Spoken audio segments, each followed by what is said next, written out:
Yo, what the flip is up, pro-life gen?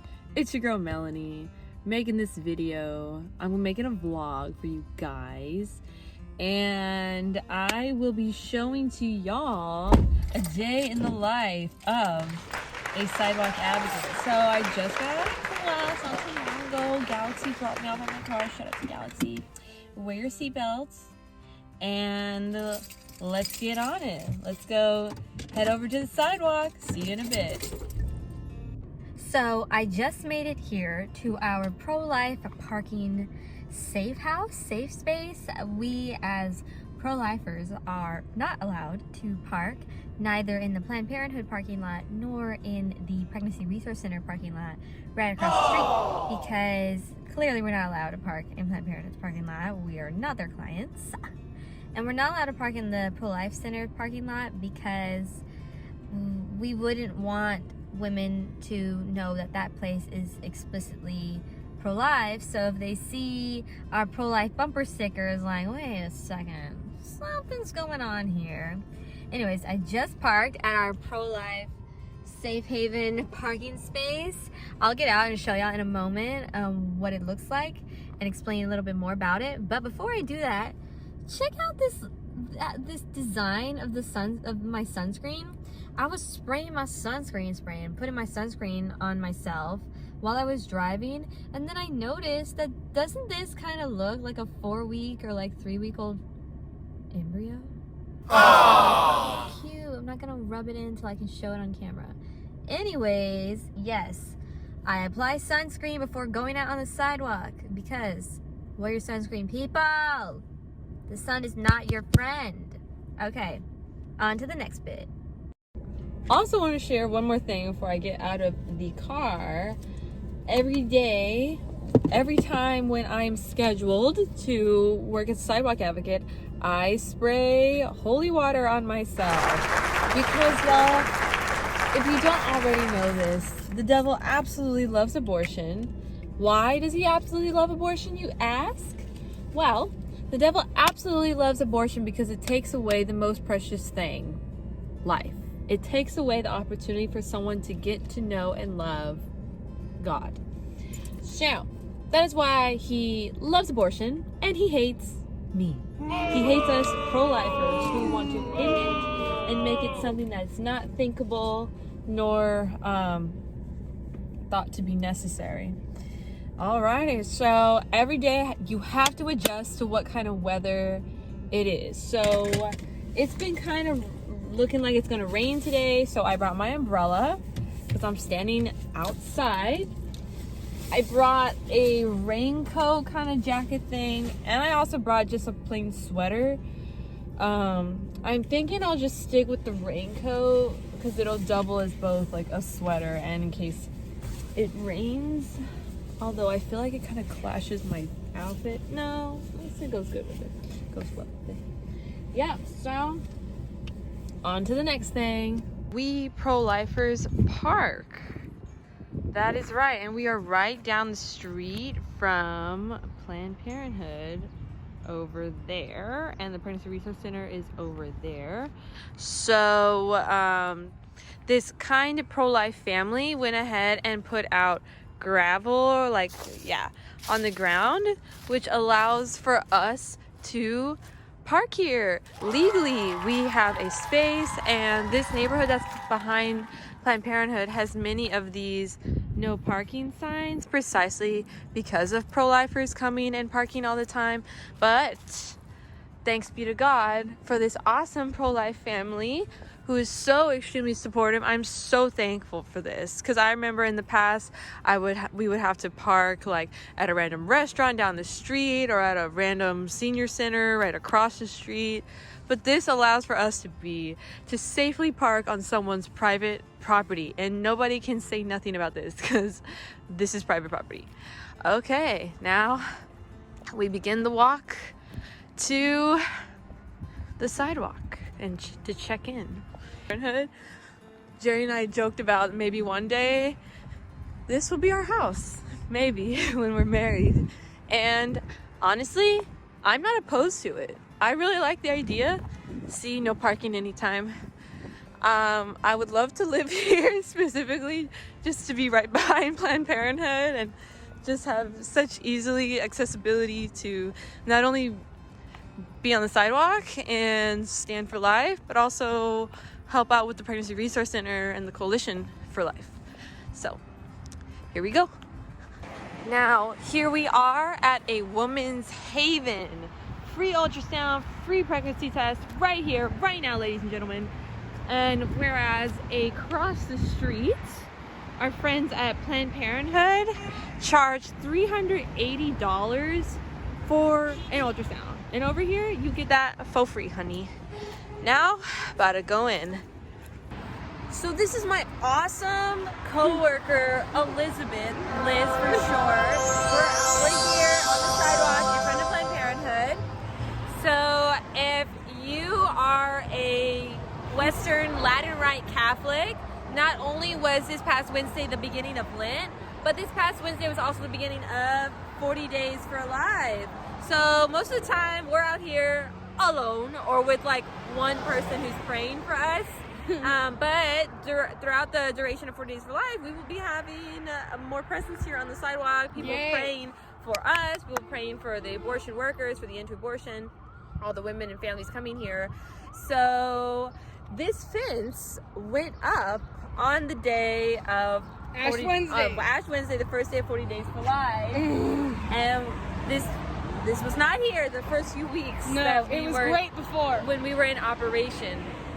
So Liz, my awesome coworker who has the magic touch and does so well talking with the women who come here, tell us about your day today. What's been happening? Okay, right. So today it was like, okay, so I got here and Kathy was here and Brian was here and the police was here.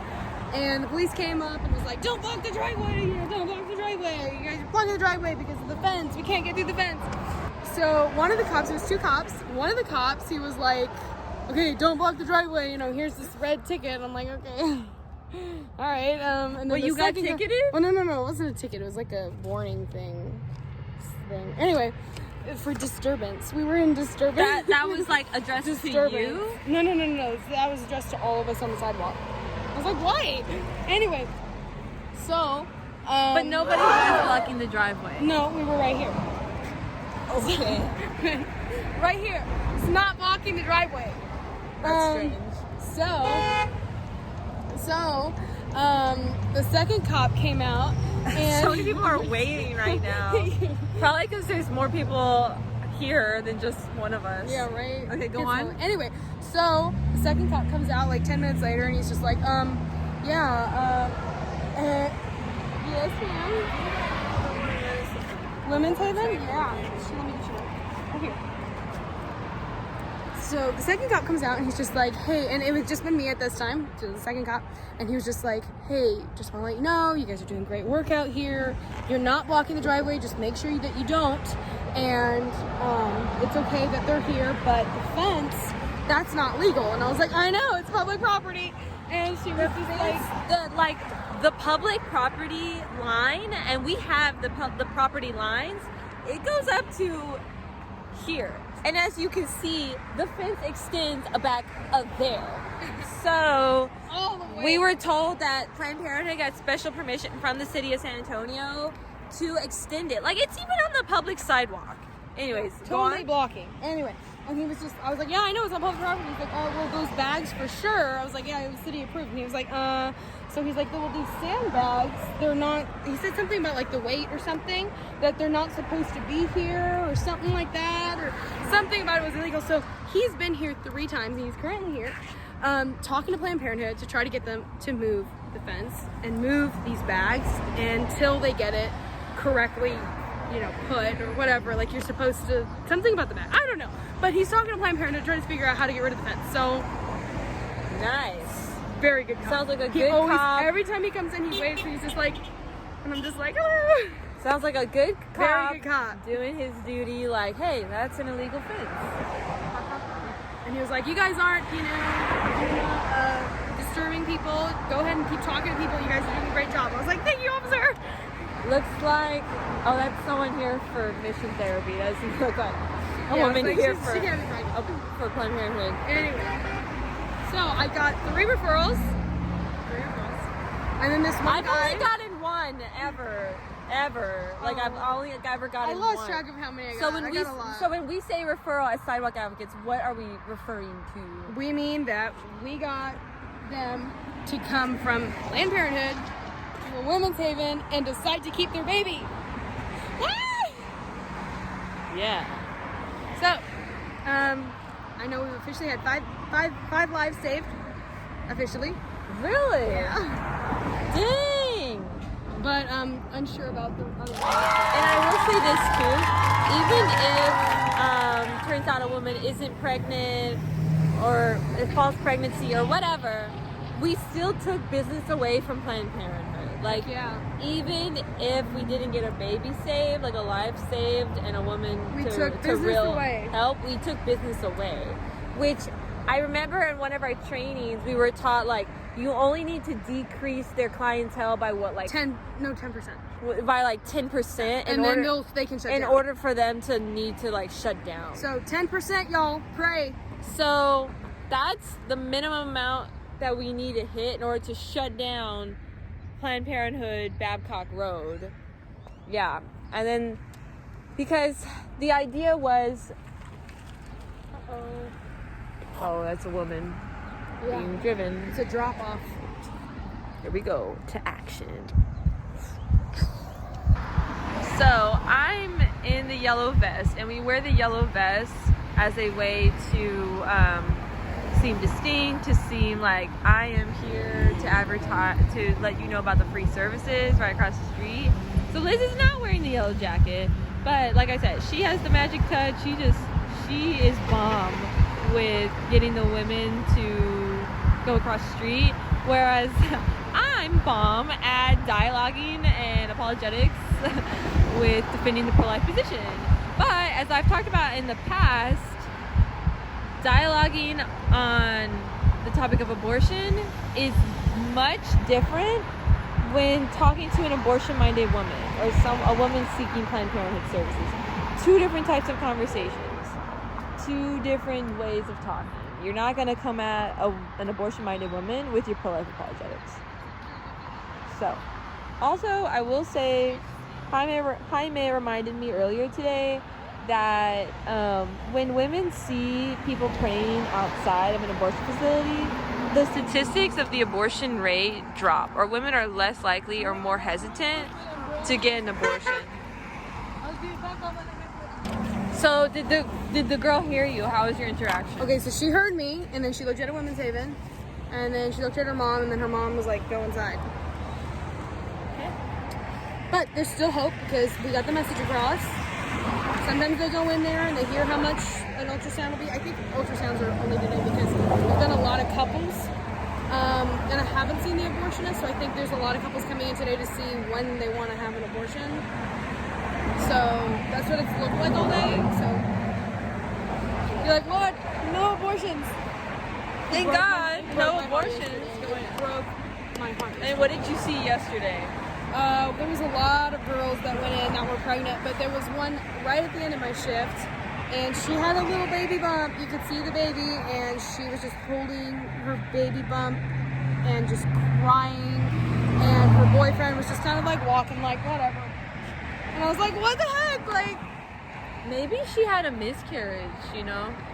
maybe, but I saw the abortionist there, and everyone going in came out either with a blue bag or a pink bag, which is the after abortion or the pill. Yeah. And Kathy does think that yesterday was surgical abortion day, so that's when they actually crushed the skull or whatever to kill the baby. So, as y'all can tell, right now our sidewalk team is Brian, Liz, and me. Just Come us out here, three. y'all. Come So if you're interested in joining our team, we actually lost a person earlier this past week. I gotta go pick up kids, so I gotta go. Okay. Bye, Liz. Bye, Thanks for being y'all. part of my vlog. Yay. Bye. Yay. Okay. Hi, y'all. So my shift is almost up. Look at me in my sidewalk Advocate gear. We always carry a bag on us, a goodie bag to give to the women if we get the opportunity. And we always are note-taking the vehicles that come in and out, timestamps, and the make, and what their reaction was. Also, if we thought they were here for Planned Parenthood, because here at this location, Planned Parenthood, there's also physical therapy going on. So, not everyone who pulls into this parking lot is here for Planned Parenthood. So we need to be careful and gentle and charitable in our approach, because not everyone here is necessarily here for Planned Parenthood services. So, today, during the time that I've been here, another cop pulled in from the UT health system, and that cop and the city cop were chatting together. What were they talking about? I don't really know, but as Liz mentioned earlier, they're probably trying to do something about the illegal fence that Planned Parenthood has up that goes onto public property. Yeah, I didn't get any conversations at all, and this is the kind of moment or time in my pro-life career that makes me feel as if my time here is pointless or useless, and I just get really discouraged, because if I'm not actually talking to women, giving them these goodie bags, telling them about a woman's haven across the street, what am I doing and why am I here? So yeah, I feel really discouraged a lot of the times that I'm here. It just happens to be the time of the day that I come. I'm never really here in the middle of the day when service is at its peak. But I have hope that there is a plan and a purpose for my being here. There is power and presence in even our mere presence, even if I don't ever get to talk with someone. And every time that I'm here, y'all, every single flipping time that I am here, I imagine what the building's going to look like one day without the words Planned Parenthood. I imagine, like, you know, like when old signs are removed and it's all like faded in the back, or you know, it's just like an outline of what was once there. Every time I'm here, I just picture that in my head, what it's going to look like one day, like the outline of when those words are removed. So I'm gonna head back in. I'm gonna check out for my shift, and I'll be on my way home. I guess this concludes it, guys. I'm not really sure what more to say. I have one prayer partner right now. She's a devout fighter for life. And look at this ugly fence. Look at this ugly fence. I look like a construction worker with this vest on standing next to this fence. Yeah, so that's been the day. This is a day, a shift in the life of a pro-life advocate. I need to go wheel in the wagon now. This wagon has all the 40 Days for Life stuff. The San Antonio Coalition for Life is the ones it's the organization that puts on 40 Days for Life. So as an employee through the coalition, I am responsible for bringing in this wagon. Alrighty, y'all. Stay rad, stay bad, stay moisturized, and life begins at conception. Wear your sunscreen.